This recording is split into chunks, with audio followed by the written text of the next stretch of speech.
Assalamualaikum warahmatullahi wabarakatuh. Perhaba seputaran Nagan Raya. Ni bauronyo. Tente kali sebagia peng BSD 6 ribe per kakak. Alhamdulillah. Jadi uang rakyat kembali kepada rakyat. Itulah pemimpin. Cuma pengen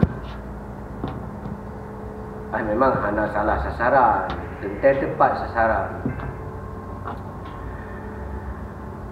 Yang harus dibagi khusus ke orang janda yang hana mampu, masyarakat yang betul-betul hana mampu, orang sakit yang hana bisa lihat kerja, yang kewajiban aparatur kampung bantu data nyawa tak kalen bak foto bak Facebook atau di upload nasi uragam yang tegak kenang bagi pengen je tipak bola 20 per jam tu ti uro tipak bola ka kenang pembagian pengen seharusnya panena lagi orang tegak-tegaknya lagi lum misali ni ajuk pengen ken ka tikat urang juk ya ai mantang tegak mantang kerja gero udah tu urang ro ya data mama jilun ken ka tikat urang ya data ya nyan ba nilai sebetulnya orang yang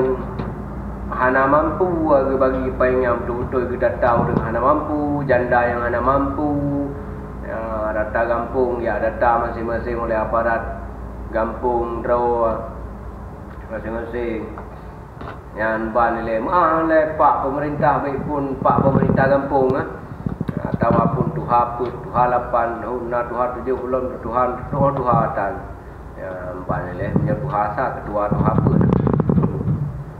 yang ban nilai ya data yang betul ayo protes harap video ayo puja nak meja aku dah protes di baru mau pak bisi kemudian kamu rupa pak bisi kang tanya aku dekat hak protes kamu kak kemudian kamu rupa bapak baru ngopi kang tanya anak rupa baru ngopi anak tanya hotel rupa tu kang tanya tena kesempatan kemudian ban nilai yang menjauh bagi feedback turun tegak aparatur kampung betul-betul kejuk ke orang yang hana mampu.